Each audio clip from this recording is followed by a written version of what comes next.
ನನ್ನ ಹೆಸರು ಶಶಿಕಾಂತ್ ಹೆಚ್ಚನ್ ಅಂದ್ಬಿಟ್ಟು. ನಂದು ಫಸ್ಟು ಆಲೂಗಡ್ಡೆ ಬಿಸ್ನೆಸ್ ಇತ್ತು. ಆ ಬಿಸ್ನೆಸ್ ಇತ್ತೀಚೆಗೆ ಬರ್ತಾ ಬರ್ತಾ ಫೇಲ್ ಆದ್ದರಿಂದ ನಾನೇ ನನ್ನ ಸ್ವಂತ ತೋಟ ಇತ್ತು, ಇದೇ ನನ್ನ ತೋಟ. ಅಲ್ಲಿಗೆ ಬಂದು ಕೋಳಿ ಫಾರ್ಮ್ ಮಾಡೋಣ ಅಂದ್ಬಿಟ್ಟು ಇದು ಮಾಡಿ. ನಮ್ಮೂರು ಹೊಂಗೇರಿ ಅಂದ್ಬಿಟ್ಟು ಶಾಂತಿಗ್ರಾಮ ಹೋಬಳಿ, ಹಾಸನ ಜಿಲ್ಲೆ ಬರುತ್ತೆ. ಹಾಗಾಗಿ ಇಲ್ಲೇ ಬಂದ್ಬಿಟ್ಟು ಆ ಬಿಸ್ನೆಸ್ ನಂತರ ಇದು ಒಂದು ಬಿಸ್ನೆಸ್ ಆಗಿ ಕನ್ವರ್ಟ್ ಮಾಡಿ ಒರಿಜಿನಲ್ ನಾಟಿ ಕೋಳಿನ ತಂದು ಸಾಕಿ ಅದಕ್ಕೆ ಒಳ್ಳೊಳ್ಳೆ ಫುಡ್, ಪ್ರೋಟೀನ್ ಫುಡ್ಗಳನ್ನ ಕೊಟ್ಟು ಅದರಲ್ಲಿ ಹೈಡ್ರೋಪೋನಿಕ್ ಒಂದು ಅಜೋಲಾ ಈಗೆಲ್ಲ ಕೊಟ್ಟು, ಮತ್ತು ಕುದುರೆ ಮೆಂತ್ಯ, ಬೇಲಿ ಮೆಂತ್ಯ ಇವನ್ನೆಲ್ಲ ನಾನು ಮಾಡಬೇಕು ಅಂತ ಒಂದು ಪ್ಲ್ಯಾನ್ ಮಾಡಿದ್ದೀನಿ ಸರ್. ಬನ್ನಿ ಹಾಗೆ ಮುಂದೆ ಹೋಗೋಣ. ನಮ್ಮ ಫಾರ್ಮ್ ತೋರಿಸ್ತೀನಿ ಬನ್ನಿ ಪ್ಲೀಸ್. ಸರ್ ಶ್ರೀರಾಮ ಅಂದ್ಬಿಟ್ಟು, ಶ್ರೀರಾಮ ಕೋಳಿ ಫಾರ್ಮ್ ಅಂದ್ಬಿಟ್ಟು. ಎಷ್ಟು ಎಕರೆಯಲ್ಲಿ ಇದೆ ಸರ್? ಸರ್ ಒಂದು 4 acres ಇದೆ. 4 acres ಇದೆ. ಅದರಲ್ಲಿ ನಾನು ಒಂದು 1/2 acreಲ್ಲಿ ಇದನ್ನ ಎಲ್ಲ ಇದು ಮಾಡೀನಿ ಸರ್, ಕನ್ಸ್ಟ್ರಕ್ಷನ್ ಮಾಡಿ. ಬನ್ನಿ ಸರ್, ಬನ್ನಿ.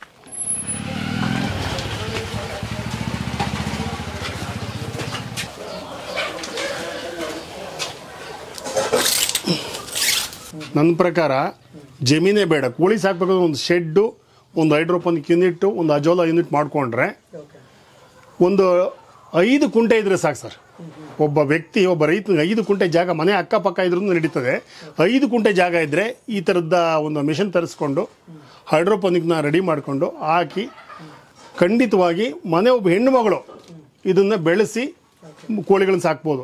ಯಾಕೆಂದರೆ ಕೋಳಿ ಮೇವು ಅದು ಇದು ಗಲೀಜು ಮಾಡುತ್ತೆ ಹಾಗೆ ಅಂತ ಅಂದ್ಕೊಂಡು ಜನಗಳು ಸಾಕೋದು ಬಿಟ್ಟಿದ್ದಾರೆ. ಬಟ್ ಇದನ್ನೆಲ್ಲ ಅಡಾಪ್ಟ್ ಮಾಡಿಕೊಂಡ್ರೆ ತುಂಬ ಕಮ್ಮಿ ರೇಟಲ್ಲಿ, ಅಂದರೆ ಕಮ್ಮಿ ಖರ್ಚಲ್ಲಿ ಈ ಹೈಡ್ರೋಪೋನಿಕ್ಕು, ಅಜೋಲಾ ಇವೆಲ್ಲ ಮಾಡಿಕೊಂಡು ತುಂಬ ಚೆನ್ನಾಗಿ ನ್ಯಾಚುರಲ್ ಆಗಿ ಬಿಟ್ಕೊಂಡು ಕೋಳಿನ ಆರಾಮಾಗಿ ಸಾಕ್ಬೋದು. ಅದ್ರ ಬಗ್ಗೆ 2 ಮಾತಿಲ್ಲ ಸರ್. ಜೋಳ ತರಿಸ್ಕೊಳ್ತೀರಾ ಅಂದರೆ ಎಷ್ಟು ತಿಂಗಳಿಗೆ ಎಷ್ಟು ಬೇಕಾಗುತ್ತೆ ಸರ್ ಜೋಳ ನಿಮಗೆ? ಸರ್ ಒಂದು ದಿವಸಕ್ಕೆ 4 kg, 3, 4, 12, 1 ಕ್ವಿಂಟಾಲ್ 20 kg ಬೇಕು. 8 ಹಾಕ್ಕೊಳ್ಳಿ, ಎಷ್ಟು ಫುಡ್ ಬಂತು ಲೆಕ್ಕ ಹಾಕಿ ನೀವೇನೆ. ಒಂದು ದಿವಸ 4 kg ಅಂತಂದ್ರೆ ಅದು ಎಷ್ಟು 32 kg ಬರ್ತದೆ ಸರ್ 8 ದಿವಸ ಕಳೆದ್ಮೇಲೆ. ಆ ಫುಡ್ ಕೊಟ್ಟರೆ ಬೇರೆ ಫುಡ್ಗಳು ಕೊಡ್ತಕ್ಕಂಥದ್ದು ಅವಾಯ್ಡ್ ಆಗುತ್ತೆ. ಅವಾಯ್ಡ್ ಆದಾಗ ಏನಾಗುತ್ತೆ, ಈ ಪ್ರೋಟೀನ್ ಫುಡ್ಡಿಂದ ಕೋಳಿಗಳ ಬೆಳವಣಿಗೆ ತುಂಬ ಚೆನ್ನಾಗಾಗುತ್ತೆ. ಅದರಿಂದ ಒಳ್ಳೆ ಮಾಂಸ ಸಿಗ್ತಕ್ಕಂಥ ಕೋಳಿಗಳೇ ಆಗಿರ್ಬೋದು, ಅಥವಾ ನಾವು ಒರಿಜಿನಲ್ ನಾಟಿ ಕೋಳಿ ಆಗಿರ್ಬೋದು. ಹಾಗಾಗಿ ತುಂಬ ಚೆನ್ನಾಗಿರುತ್ತೆ ಹೈಡ್ರೋಪೋನಿಕ್ ಮಾಡೋದು. ಚಿಕ್ಕ ರೈತರು ತುಂಬಾ ಒಳ್ಳೆಯದು. ತುಂಬ ಜಾಗ ಕಮ್ಮಿ ಇದರಲ್ಲಿ ಅದರಲ್ಲೇ ಮಾಡ್ಬೋದು. ನೋಡಿ ಸರ್, ಈ ಜಾಗ 10x10 ಇಷ್ಟರಲ್ಲಿ ನೋಡಿ ಇಷ್ಟೆಲ್ಲ ಮಾಡಿದ್ವಿ ನಾವು. ಅಂದರೆ ನೆರಳಲ್ಲಿ ಇರಬೇಕಷ್ಟೇ. ನೆರಳಿರ್ಬೇಕು ಸರ್, ಜಾಸ್ತಿ ಬಿಸಿಲಿರಬಾರ್ದು, ನೆರಳಿರಬೇಕು, ಸುತ್ತಲೂ ಗಾಳಿ ಆಡ್ತಾ ಇರಬೇಕು. ಹಾಗಿದ್ರೆ ಸಾಕು ಸರ್. ಆಟೋಮೆಟಿಕ್ ಆಗಿ ನೀರು ಸ್ಪ್ರೇ ಆಗುತ್ತೆ ಸರ್. 1 ಗಂಟೆಗೆ ಒಂದ್ಸರಿ 20 ಸೆಕೆಂಡ್ ಸ್ಪ್ರೇ ಆಗುತ್ತೆ. ಸೋಲಾರ್ ಸಿಸ್ಟಮ್ ಇದು. ಸೋಲಾರ್ ಸಿಸ್ಟಮ್ ಅಲ್ಲ ಸರ್, ಕರೆಂಟಲ್ಲೇ ಮಾಡ್ತಾ ಇರೋದು. ಕರೆಂಟ್ ಪ್ರಾಬ್ಲಮ್ ಆದಾಗ UPS ಇದೆ. UPS ಇರೋದ್ರಿಂದ ನನಗೆ ಈ ಪ್ರಾಬ್ಲಮ್ ಇಲ್ಲ ಸರ್. ಸೋಲಾರ್ಲು ಮಾಡ್ಬೋದು, ಸೋಲಾರ್ ಯೂನಿಟ್ ಇದೆ. ಬಟ್ ನಾನು ಸೋಲಾರ್ ಬೇಡ ಅಂದ್ಬಿಟ್ಟು ಬರೀ ಕರೆಂಟಲ್ಲಿ UPS ಇರೋದ್ರಿಂದ ಕರೆಂಟನ್ನು ಅಡ್ಯಾಪ್ಟ್ ಮಾಡ್ಕೊಂಡಿದ್ದೀನಿ ಸರ್. ಒಂದು ಕ್ರೇಟ್ ನಿಮ್ಮ ಕೋಳಿಗಳು ಕೊಡ್ಬೋದು? ಸರಿ ಸರ್, ಖಂಡಿತ.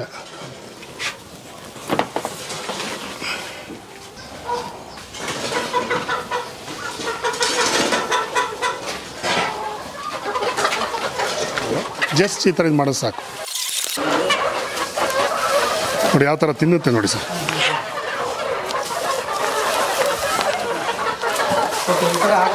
ಹಾಂ ಸರ್, ಈ ಕೋಳಿಗಳು ಕಮ್ಮಿ ಇದೆ. ಒಂದು 1000 ಕೋಳಿ ಇತ್ತು, ಎಲ್ಲ ಖಾಲಿಯಾಗಿದೆ. ಈಗ 100 ಬರ್ಡ್ಸ್ ಇದೆ ಅಷ್ಟೇ ಸರ್.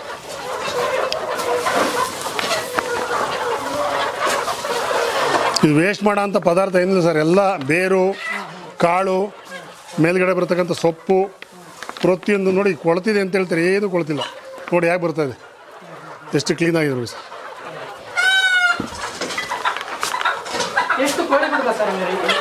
ಸರ್ ಇದು 25-40 ಇದೆ. ಒಂದು ಕೋಳಿಗೆ 1 ಸ್ಕ್ವೇರ್ ಫೀಟ್ ಲೆಕ್ಕ. 1000 ಕೋಳಿ ಬಿಡ್ಬೋದು ಸರ್. ಇದು 1000 ಕೋಳಿ ಬಿಡ್ಬೋದು. ನೋಡಿ ಎಷ್ಟು ಚೆನ್ನಾಗಿ ತಿಂತಾ ಇದೆ ನೋಡಿ. ಇದೆಲ್ಲ 3 ತಿಂಗಳ ಕೋಳಿ ಸರ್, 3 ತಿಂಗಳ ಕೋಳಿ.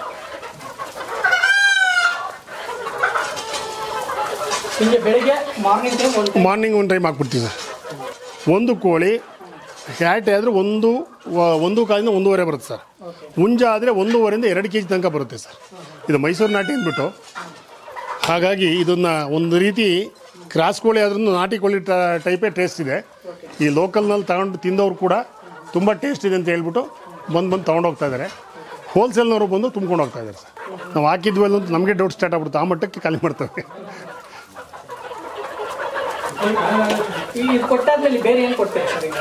ಇದಾದ್ಮೇಲೆ ಜೋಳನ ನುಚ್ಚು ಮಾಡಿಸಿದ್ದೀವಿ. ಮತ್ತು ವಾರಕ್ಕೊಂದ್ಸರಿ ಬಾಯ್ಲರ್ ಫೀಡ್ ಕೊಡ್ತೀವಿ, ಮತ್ತು ರಾಗಿ ಕೊಡ್ತಾ ಇರ್ತೀವಿ, ಮತ್ತು ಪುರಿನಲ್ಲಿ ಗುಂಡು ಬರುತ್ತೆ, ಗುಂಡು ಪುರಿ ಕೊಡ್ತಾ ಇರ್ತೀವಿ. ಬಟ್ ಎಲ್ಲದಕ್ಕಿಂತ ಒಳ್ಳೆ ಪ್ರೋಟೀನ್ ಫುಡ್ ಅಂದರೆ ಈ ಗ್ರೀನ್ ಫುಡ್ ಹೈಡ್ರೋಪೋನಿಕ್ ಸೂಪರ್. ಈ ಬೇರು ಮತ್ತು ಈ ಕಾಂಡ ಎಲ್ಲ ಮಿಕ್ಸಲ್ಲಿ ತಿನ್ನೋದ್ರಿಂದ ಪ್ರೋಟೀನ್ 16% ಪ್ರೋಟೀನ್ ಇದೆ ಅಂತ ಹೇಳ್ತಾರೆ. ಕಾಳಲ್ಲ ಆ ಮಟ್ಟಕ್ಕೆ ಇದೆಲ್ಲ ಈ ಆನ್ಲೈನಲ್ಲಿ ನೋಡಿದ್ವಿ, ಆ ಯೂನಿಟಲ್ಲಿ ನೋಡ್ಕೊಂಬಂದು ಅದೇ ಟೈಪು ನಾವು ತರಿಸ್ಕೊಂಡು ಮಾಡಿದ್ದು ಸರ್. ಹೈಡ್ರೋ ಗ್ರೀನ್ ಅವ್ರ ಹತ್ರ. ಮೊದಲಿಗೆ ನೀವು ಈ ಥರ ತಿಂಡಿ ಕೊಡ್ತಿರ್ಲಿಲ್ಲ? ಇಲ್ಲ ಸರ್, ಕೊಡ್ತಿರ್ಲಿಲ್ಲ. ಅವಾಗ ನಿಮಗೆ ಆವಾಗ ವೆಯ್ಟ್ ಎಷ್ಟು ಬರ್ತಿತ್ತು ಕೋಳಿಗಳು? ಅದು ಕಾಲು ಕೆ ಜಿ ಕಮ್ಮಿ ಬರ್ತಿತ್ತು, 1 ಕೆ ಜಿ ಅಷ್ಟು ಏಟೆ ಬರ್ತಿತ್ತು, 1.25 ಹುಂಜ ಬರ್ತಾಯಿತ್ತು ಸರ್. ಇದಿನ್ನೂ ಹೆಚ್ಚು ಕಮ್ಮಿ 2 ತಿಂಗಳು ಬೆಳಿಬೇಕು ಸರ್, 1-1.5 ತಿಂಗಳು ಬೆಳಿಬೇಕಿನ್ನು. ಇದನ್ನ ಹಾಕಿದ್ಮೇಲೆ ನಿಮಗೆ ಕೋಳಿ ಡೆವಲಪ್ ಆಗಿದೆ ಅನಿಸಿದ್ದು ಎಷ್ಟು ತಿಂಗಳಾದ್ಮೇಲೆ ಗೊತ್ತಾಗಿತ್ತು ಸರ್ ನಿಮಗೆ? ಸರ್ ನಾನು ಹೆಚ್ಚು ಕಮ್ಮಿ ಡೆವಲಪ್ ಆಗಿದ್ದು ಒಂದು ಮಂತಲ್ಲಿ ನನಗೆ ರಿಸಲ್ಟ್ ಬಂದೋಯ್ತು ಸರ್. ಅದು 1 ಮಂತಲ್ಲಿ ರಿಸಲ್ಟ್ ಬಂದೋಯ್ತು. 1 ತಿಂಗಳ ಮರಿಯಿಂದ 21 ದಿವಸ ಕಳೆದ ಮೇಲೆ ಹೈಡ್ರೋಪೋನಿಕ್ ಕೂಡ ಸಣ್ಣದಾಗಿ ಕಟ್ ಮಾಡಿಕೊಟ್ರೆ ಅದಕ್ಕೆ ಒಳ್ಳೆ ಫುಡ್ ಆಗ್ತದೆ ಸರ್. ಹೈಡ್ರೋಪೋನಿಕ್ ಏನು ಬೆಳ್ಕೊಂಡಿದ್ದೀನಿ ನಾನು, 21 ದಿವಸ ಕಳೆದ ಮೇಲೆ ಆ ಗ್ರೀನ್ ತಂದು ಹಾಕಿದ್ರೆ ತುಂಬ ಚೆನ್ನಾಗಿ ತಿಂತವೆ. ಯಾಕೆಂದ್ರೆ ನಾನು ಬೇರೆ ಕಡೆ ನೋಡೀನಿ, ಆ ರೀತಿ ಮಾಡಬೇಕು ಅಂತಲೇ ಹೈಡ್ರೋಪೋನಿಕ್ ನಾನು ಇದಕ್ಕೂ ಅಡ್ಯಾಪ್ಟ್ ಮಾಡ್ಕೊಳ್ಳೋದು ಅಂತ ಪ್ಲ್ಯಾನ್ ಮಾಡ್ಕೊಂಡು. ಹೌದು 21 ಡೇಸ್ ಕಳಿಬೇಕು ಸರ್. ಕಳೆದ ಮೇಲೆ ಮಾಡ್ಬೇಕು ಸರ್. ಅದು ಸಣ್ಣದಾಗಿ ಕಟ್ ಮಾಡಿಕೊಟ್ರೆ ಆ್ಯಕ್ಚುಲಿ ಅವು ತುಂಬ ಚೆನ್ನಾಗಿ ತಿಂತವೆ, ತುಂಬ ಚೆನ್ನಾಗಿ ಬೆಳವಣಿಗೆ ಆಗುತ್ತೆ ಅದು. ಹಾಗಾಗಿ ಇದು ಅರ್ಧ ಎಕರೆ ಬೌಂಡ್ರಿ ಸರ್. ತೋಟ ಇರೋದ್ರಿಂದ ಮಾಡೀನಿ, ಇಲ್ಲದೇ ಇದ್ದವರು ಪಾಪ ಚಿಕ್ಕ ಜಾಗದಲ್ಲೂ ಮಾಡ್ಬೋದು. ಪೂರ್ತಿ ಚೈನ್ ಲಿಂಕ್ ಮೆಸ್ ಹಾಕಿ ನೆಟ್ ಹಾಕ್ಬಿಟ್ಟು ಇದನ್ನು ಇದು ಮಾಡಿದ್ದೀನಿ ನೋಡಿ. ಹಾಗಾಗಿ ಏನಪ್ಪ ಬೆನಿಫಿಟ್ ಇದರಿಂದ ಅಂದರೆ, ಕೋಳಿಗಳು ಶೆಡ್ಡಲ್ಲೇ ಬೆಳೆದ್ರೆ ಒಂದು ರೀತಿ ಪುಕ್ಕ ಕೇಳೋದು ಅದು ಇದು ತುಂಬ ಕಂಪ್ಲೇಂಟ್ಗಳಿತ್ತು. ಅದು ನಾನು ಸ್ವಲ್ಪ ದಿವಸ ಶೆಡ್ಡಲ್ಲೇ ಬಿಟ್ಟೆ. ಕಡೆ ನಾನು ಬೇರೆ ಕಡೆ ವಿಚಾರಣೆ ಮಾಡಿದಾಗ ಅದಕ್ಕೋಸ್ಕರ 1 ತಿಂಗಳು ಮರಿ 1.5 ತಿಂಗಳು ಮರಿ ಇತ್ತಾಗ ಅದಕ್ಕೋಸ್ಕರ ಇಮ್ಮಿಡಿಯೇಟಾಗಿ ಇದನ್ನು ಕನ್ಸ್ಟ್ರಕ್ಷನ್ ಮಾಡಿ ಕೋಳಿಗಳನ್ನ ಹೊರಗಡೆ ಬಿಡೋಕ್ಕೆ ಶುರು ಆದೆ. ಕೋಳಿಗಳನ್ನ ಬೆಳಿಗ್ಗೆ 6 ಗಂಟೆ 6:30 ಹೊರಗಡೆ ಬಿಡಬೇಕು. ಯಾಕೆಂದರೆ ಗೆದ್ಲು ಹುಳು ಅದು ಇದೆಲ್ಲ ಪ್ರೊಸೆಸಿಂಗ್ ಆಗ್ತಾ ಇರುತ್ತೆ. ಆ ಟೈಮಲ್ಲಿ ಕೋಳಿಗಳು ಬಿಟ್ಟರೆ ಹುಳ ಉಪ್ಪಡೆ ಅವೆಲ್ಲ ತಿಂದುಬಿಟ್ಟು ಕೋಳಿಗಳು ಹೆಲ್ತಿಯಾಗಿ ಬೆಳೀತವೆ. ಜೊತೆಗೆ ಫುಡ್ ಕಾಸ್ಟು ನಮಗೆ ಕಮ್ಮಿ ಆಗುತ್ತೆ. ಫುಡ್ ಕಾಸ್ಟ್ ಕಮ್ಮಿ ಮಾಡೋದಕ್ಕೋಸ್ಕರ ಇಷ್ಟೊಂದು ಮಾಡ್ಕೊಂಡ್ರೆ, ಇನ್ನು ಇದಕ್ಕೆ ಜೋಳ ಪಳ ಎರಚಿ ಎಲ್ಲ ಇದು ಮಾಡಿದ್ವಿ, ಬಟ್ ಎಲ್ಲ ಖಾಲಿ ಮಾಡಿದೆ. ಜೋಳ ರಾಗಿ ಹುರುಳಿಕಾಳು ಇವೆಲ್ಲ ಮಿಕ್ಸ್ ಮಾಡಿ ಹಾಕಿದ್ದೆ. ಅದು ಹೆಚ್ಚು ಕಮ್ಮಿ ಒಂದು 15-20 ದಿವಸ ಫುಡ್ ಆಯ್ತು ಅದಕ್ಕೆ ಸರ್. ಆ ಟೈಮಲ್ಲಿ ನನಗೆ ಫುಡ್ ಹಾಕೋದು ಕಮ್ಮಿ ಆಯಿತು, ಫುಡ್ ಕನ್ಸಂಪ್ಷನ್ ಅಲ್ಲಿ ಕಮ್ಮಿ ತಗೊಂತು. ಈ ಥರ ಮಾಡೋದ್ರಿಂದ ಜಾಗ ಇದ್ದರೆ ನಾವು ಫುಡ್ಡನ್ನ ಕಾಸ್ಟನ್ನ ಕಮ್ಮಿ ಮಾಡ್ಕೊಬೋದು. ಹಾಗಾಗಿ ಈ ಥರ ಎಲ್ಲ ಮಾಡೋದ್ರಿಂದ ತುಂಬ ಒಳ್ಳೆಯದು. ಇದನ್ನು ಉಳಿಸ್ಬಿಟ್ಟು ಮತ್ತೆ ಪ್ಯೂರ್ ನಾಟಿ ಕೋಳಿ ಅನ್ಸ್ಕೊಳ್ಳುತ್ತೆ ಅವಾಗ. ಪ್ಯೂರ್ ನಾಟಿ ಕೋಳಿ ನೋಡಿ ಸರ್, ಪ್ಯೂರ್ ನಾಟಿನೇ, ಶೆಡ್ ನಾಟಿನೇ ನೋಡಿ. ಪ್ಯೂರ್ ನಾಟಿ ಏನಿದ್ರು ಗೋಲ್ಡ್ ಇದ್ದಂಗೆ, ಶೆಡ್ ನಾಟಿ ಏನಿದ್ರು ಉಮಾ ಗೋಲ್ಡ್ ಇದ್ದಂಗೆ. ಅದನ್ನ ಅರ್ಥ ಮಾಡ್ಕೊಳ್ಳಿ. ದಯಮಾಡಿ ರೈತರು ಸಾಕೋವಂಥವ್ರು ಪ್ಯೂರ್ ನಾಟಿ ಸಾಕಿ ಸರ್.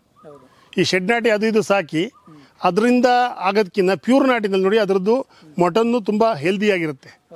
ಅದೇ ಬಾಯ್ಲರ್ ಕೋಳಿ ನೀವು ತಿಂದವರು ಎಷ್ಟೋ ಕಾಯಿಲೆಗಳಿಗೆ ತುತ್ತಾಗ್ತಾ ಇದ್ದಾರೆ. ಮೊಟ್ಟೆ ಈ ಒರಿಜಿನಲ್ ನಾಟಿ ಮೊಟ್ಟೆನಲ್ಲಿ ಶುಗರ್ ಕೂಡ ಕಮ್ಮಿ ಆಗುತ್ತೆ ಅಂತ ಒಂದು ಇದಿದೆ ಮಾಹಿತಿಗಳು. ಶುಗರು ಕಮ್ಮಿ ಆಗುತ್ತೆ, ಅದರ ಮೊಟ್ಟೆಯಿಂದ ತುಂಬ ಬೆನಿಫಿಟ್ ಇದೆ. ಹಾಗಾಗಿ ಈ ಇತ್ತೀಚೆಗೆ ನಾಟಿ ಕೋಳಿಯಿಂದ ಸಾಕೋರು ಕಮ್ಮಿ ಆಗಿದ್ದಾರೆ. ಹಾಗಾಗಿ ಈ ಥರ ನಾವೊಂದು ಅಟ್ಮಾಸ್ಫಿಯರನ್ನು ಕ್ರಿಯೇಟ್ ಮಾಡಿಕೊಂಡು ನಾಟಿ ಕೋಳಿ ಸಾಕೋದ್ರಿಂದ ಇದನ್ನು ರೈತರುಗಳು ಬಂದು ಹುಡ್ಕೊಂಡು ತೊಗೊಂಡೋಗ್ತಾರೆ. ಹಾಗಾಗಿ ಪ್ರತಿಯೊಬ್ಬ ರೈತರು ಈ ಥರ ನಾವು ಒಂದು ಶೆಡ್ಡು ಕ್ರಿಯೇಟ್ ಮಾಡಿ ಈ ಥರ ಹೊರಗಡೆ ಬಿಡೋದ್ರಿಂದ ನಾಟಿ ಕೋಳಿ ಒರಿಜಿನಾಲಿಟಿ ಇಲ್ಲಿರ್ತದೆ. ಹಾಗಾಗಿ ಈ ರೀತಿ ನಾನು ವ್ಯವಸ್ಥೆ ಮಾಡೀನಿ ಸರ್. ಇವತ್ತು ಲಾರ್ಜ್ ಸ್ಕೇಲ್ ಮಾಡಬೇಕು ಅಂತಂದರೆ ನಾವೊಂದು ಹಸಿರು ಮೇವು ಅಂತ ಒಂದು ಕ್ರಿಯೇಟ್ ಮಾಡ್ಕೊಳ್ಳೇಬೇಕಾಗ್ತದೆ. ಈ ಜೋಳ ನಾವು ಬೆಳೆದಿದ್ದೀವಿ, ಆ ಜೋಳನ ತುಂಬ ಚಿಕ್ಕ ಜಾಗದಲ್ಲಿ ಅಂದರೆ ಜಲಕೃಷಿ ಅಂತ ಹೇಳ್ತೀವಿ, ಹೈಡ್ರೋಪೋನಿಕ್ ಅಂತ ಹೇಳ್ತೀವಿ. ಅದನ್ನು 1 kg ಹಾಕಿ 1 kg ಹಾಕಿ 8 kg ತನಕ ಬೆಳಿಬೋದು 8 ದಿವಸದಲ್ಲಿ. ಆ ರೀತಿ ಒಂದು ಸಿಸ್ಟಮ್ನ ನಾವು ಹೈಡ್ರೋಗ್ರೀನ್ ಸಂಸ್ಥೆಯವರು ಬೆಂಗಳೂರಿನವರು ನಮಗೆ ಅದನ್ನು ಇನ್ಸ್ಟಾಲ್ ಮಾಡಿಕೊಟ್ಟಿದ್ದಾರೆ. ಅದರಿಂದ ತುಂಬ ನಮಗೆ ಬೆನಿಫಿಟ್ ಆಗ್ತದೆ. ತಂದು 2-2.5 ತಿಂಗಳು 3 ತಿಂಗಳೇ ಆಗಿರಬೇಕು. ಅದನ್ನು 1 ವಾರ ಒಂದು ಮೋಟ್ರು ಸಿಸ್ಟಮ್ ಇತ್ತು, ಅಂದರೆ ಟೈಮರು. ಆ ಟೈಮರು ಒಂದು ಸರಿ ಹೊರಟೋಯ್ತು ಅಂತ ಫೋನ್ ಮಾಡಿದೆ, ಇಮ್ಮಿಡಿಯೇಟಾಗಿ ಬಸ್ಸಿಗೆ ಕಳಿಸ್ಕೊಟ್ರು ಸರ್. ಇಮಿಡಿಯೇಟ್ ಬಸ್ಸಿಗೆ ಕಳಿಸ್ಕೊಟ್ರು, ಅದನ್ನು ತಂದು ಹಾಕಿದೆ. ತುಂಬ ಸರ್ವಿಸು ಕೂಡ ಅವ್ರದ್ದು ತುಂಬ ಚೆನ್ನಾಗಿದೆ ಸರ್. ತಗೋಬೋದು, ಖಂಡಿತ ತಗೋಬೋದು ಸರ್. ಅದ್ರ ಬಗ್ಗೆ 2 ಮಾತಿಲ್ಲ, ತಗೋಬೋದು. ತುಂಬ ಬೆಲೆನೇ ಸರ್? ಇಲ್ಲ ಸರ್, ಏನಂತ ಬೆಲೆ ಇಲ್ಲ. ಒಂದು ಆವರೇಜ್ ರೇಟಲ್ಲಿ ಕೊಡ್ತಾರೆ, ಆ ಥರದ್ದೇನು ತೊಂದರೆ ಇಲ್ಲ ಸರ್. ಸಾಮಾನ್ಯರು ತೊಗೊಂಡು ಅದನ್ನು ಬಳಸ್ಕೋಬೋದು ಸರ್, ಏನು ತೊಂದರೆ ಮನೆಯಿಂದ ಒಂದು ಸ್ವಲ್ಪ ಜಾಗ ಇದ್ರು ಇದ್ರೆ ಮಾಡ್ಕೋಬೋದು ಸರ್, ಇದ್ರಲ್ಲಿ ಮಾಡ್ಕೋಬೋದು ಸರ್. ಓಕೆ, ಒಂದು ಬ್ಯಾಚಲ್ಲಿ ನಿಮಗೆ ಸರ್ ಎಷ್ಟು ಖರ್ಚು ಬೀಳ್ತಿದೆ ಮತ್ತು ಎಷ್ಟು ಆದಾಯ ಸಿಗ್ತಿದೆ ಸರ್? ಒಂದು ಬ್ಯಾಚ್ ನಾವು ನಾಟಿ ಕೋಳಿ ಅಂತಂದರೆ ಶೆಡ್ ನಾಟಿ, ಐ ಮೀನ್ ಕ್ರಾಸ್ ನಾಟಿಗಳನ್ನ ಸಾಕಿದ್ದಿ ಸರಿ. ಒಂದು ಬ್ಯಾಚ್ ಹೆಚ್ಚು ಕಮ್ಮಿ ನನಗೆ 2 ಲಕ್ಷ ರೂಪಾಯಿ ಖರ್ಚು ಬಂತು ಸರ್ ಟೋಟಲ್. ಓಕೆ, 2,70,000 ರೂಪಾಯಿ ಆಗಿದೆ. ಇನ್ನೊಂದು 100 ಕೋಳಿ ಉಳಿದಿದೆ. ಒಂದು 100 ಕೋಳಿ ಉಳಿದಿದೆ, ಅದಕ್ಕೆ ಒಂದು 10,000 ರೂಪಾಯಿ 15,000 ರೂಪಾಯಿ ಆಗ್ಬೋದು. ಬಟ್ ಒಂದು 70,000-80,000 ರೂಪಾಯಿ ಒಂದು ಬ್ಯಾಚಲ್ಲಿ ನಾವು ದುಡ್ಕೋಬೋದು. ಬಟ್ 3 to 4 ಮಂತ್ಸ್ ಬೇಕು ಸರ್. 1 ತಿಂಗಳಿಗೆ ಬರುತ್ತೆ ಅನ್ನೋದು ಸುಳ್ಳು. 3 to 4 ಮಂತ್ಸ್ ಆದರೆ ಆ ಅಮೌಂಟನ್ನ ದುಡ್ಕೋಬೋದು. 80,000 ಅಂದರೆ ತಿಂಗಳಿಗೆ 20,000 ಬಂತು. ಓಕೆ, ತೊಂದರೆ ಇಲ್ಲ, ಯಾವ ಖರ್ಚಿಲ್ಲ, ಕಂದಾಯ ಇಲ್ಲ.